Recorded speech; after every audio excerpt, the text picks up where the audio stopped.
I'm a fan of tabulating my best 9 and worst 9 holes of golf.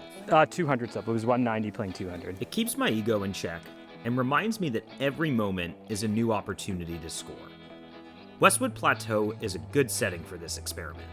It's a beautiful mountain course with stunning backdrops, lots of visually intimidating shots, and enough force carries to rattle even the nerviest of golfers, like this diabolical par 3. And we're lucky to start the day off by carrying the trouble and missing long to this pin. My shots found a bit of a scuzzy lie, and I'll ensure to get a feel for my lie before chunking this one out of here.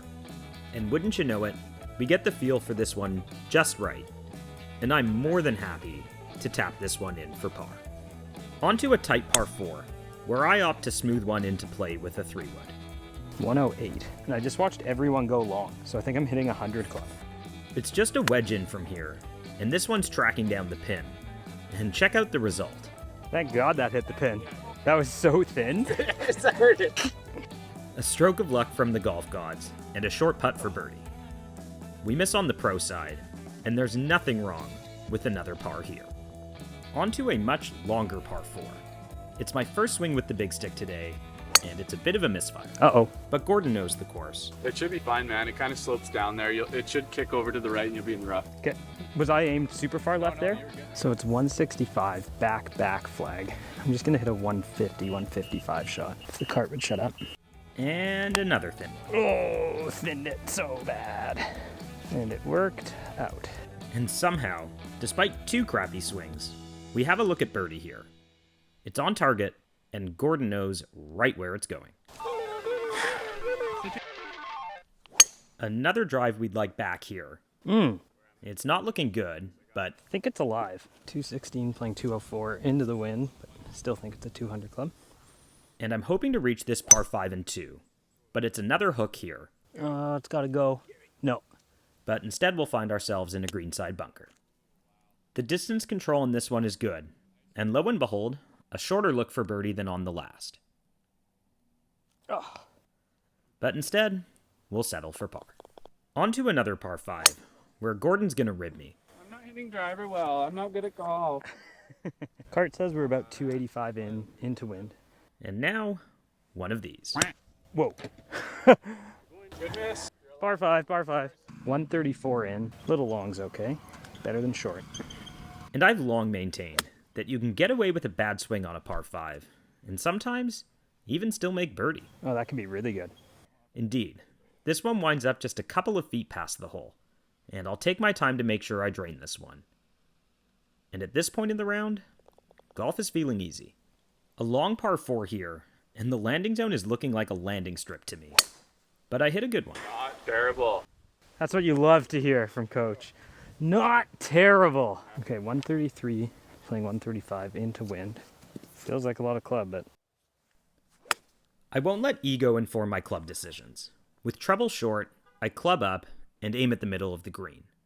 The reward is another birdie putt, albeit a downhiller, and we take another par. On to a par 3. That wasn't hit well. Kind of good. It's a terrible strike that comes up short. I'll take it for how bad that strike was. And now a 50-foot lag putt. But at this point of the round, I have a decent feel for the greens, and I consider anything inside 3 or 4 feet to be a success. And I knock this one in for par. My thought's going to be high cut. And sometimes that produces the 1-yard draw. I'm still looking for my first great drive of the day. Didn't tell you to think when you're drawing. I told you to hit it so you knew what to do. Exactly. Fuck, you have a strong mental game. Thanks, Gordon. 225, downhill, downwind. But you remember what I said about par 5s and bad shots. Oh, go in! Go in! We'll have to recover from that one. And from 160 down into this green, I opt for an 8-iron. Oh, yeah. That's the highest logic. Right at it. Get in. We're left with another birdie putt, but not quite. Not a good putt.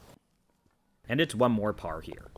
The 9th hole calls for good tee club selection, and with a narrow landing zone, I opt for the hybrid.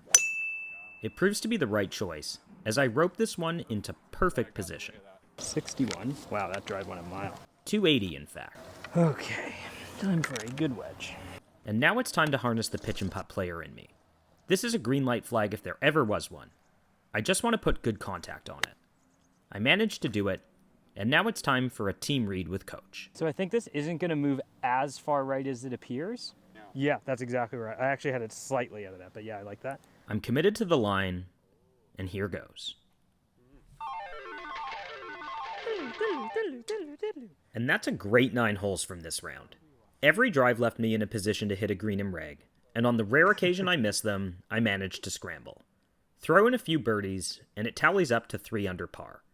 But golf is hard, and as easy as the game felt on these 9 holes, check out the 9 to come. This is a good drive that leaves me with just a wedge in. So 86 in, just a little half gap wedge. But the pitch and putt mentality that served me well on the last hole Well, that wasn't it. fails me here. Footprints all through this bunker, and it also feels like there's not a ton of sand in here. And unlike the last video, today we're in a match, and I'll play it as it lies. Okay, got uphill moving right. And even on a long par putt, I try to be committed. This one has a chance, but I'll have to settle for bogey. So 167 into the fan, front pin. We'll play at 185. That's the plan. That wasn't good. Quack. That wasn't the way you want to hit it, was it? And now another bunker without much sand. Whoops. And the downhill chip calls for a better player than me. That wasn't too good. And for the first time today, we're going to have a tester for bogey. I see it breaking left, but I don't quite get it to go, and it's a double bogey. Onto a par 5, where I'll often get away with a bad shot. I never saw that ball. Left, but it's fine. Okay, 225, playing 213, but into a stiff breeze. An uncommitted swing here, and a bad result. Topped it. Okay, put the last one behind us. 84. Oh god, that's the third wedge I've bladed like that. And this one's sitting in a tough lie. Yeah. There's no other way that was coming out. We'll try again here, but this is quickly turning into a blow-up hole. The second effort from behind the green will still give me work to do.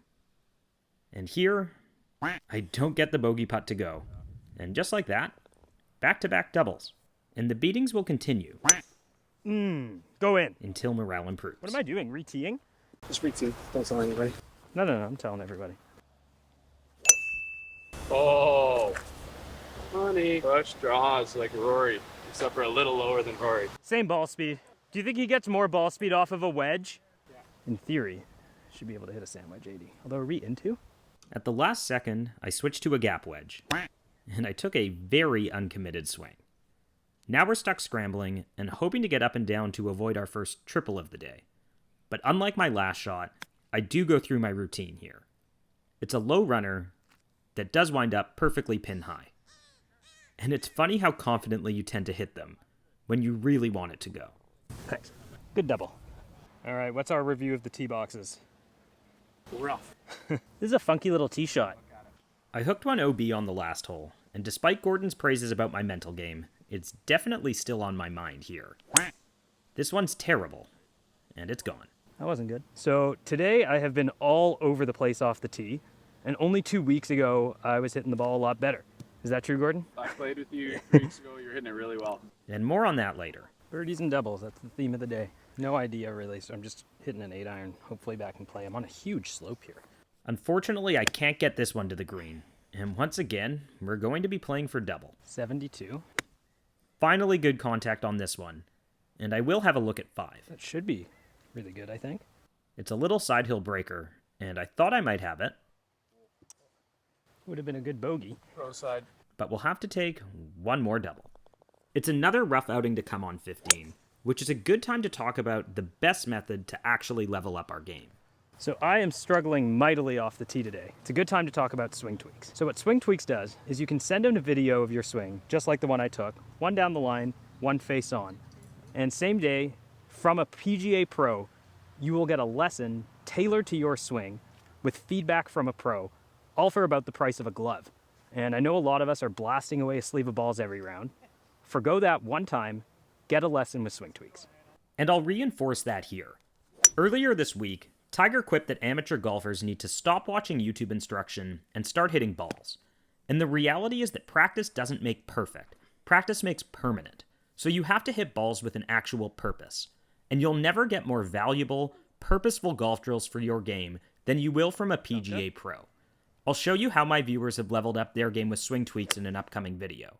And at the end of this video, I'll show you the observation that Coach Gordon gave me by seeing my swing on video. In case you weren't paying attention, it was a double on the last hole and a shot OB to start this hole. I'll reset my expectations and hope to at least make par with my second ball here. Funny enough, my second tee ball was my best strike of the day and actually missed long. But after a decent chip here, I do manage to get this one up and down. Good second ball par. This hole is a monster, starting with an elevated tee shot where I actually hit hybrid. That's going to be just fine. Okay, I got 199 playing 192. Downhill lie. It's followed by a long forced carry. And I'm going to be hitting this one again. Much better the second time round. This one does manage to find the green. And it's about 20 feet for bogey here. And as we skated around a bear and a cub walking up to this green, we're going to get a quick 2-putt and GTFO. It's another long par 4. And I told you that Gordon would show me what happened with this swing. Well, here it is. A simple video and a simple observation. My trailhead grip has migrated super strong, a tendency of mine. I wasn't going to learn that without the watchful eye of a pro, so thanks to Gordon Swing Tweaks. And there's time for one more bad shot today. Oh, God. I'd like to chip in. But I'll stay in a positive mindset and hope to recover without too much damage. This chip is pretty decent and will give me a look. And if there's one thing we did decently today, it's this. But those 9 holes were a stark contrast from the others. We played 9 holes 300 today and 9 holes 16 over. A humbling experience to be sure, but some valuable lessons learned about my game. And as always, I try not to let the bad golf get under my skin. I hope you enjoyed following along.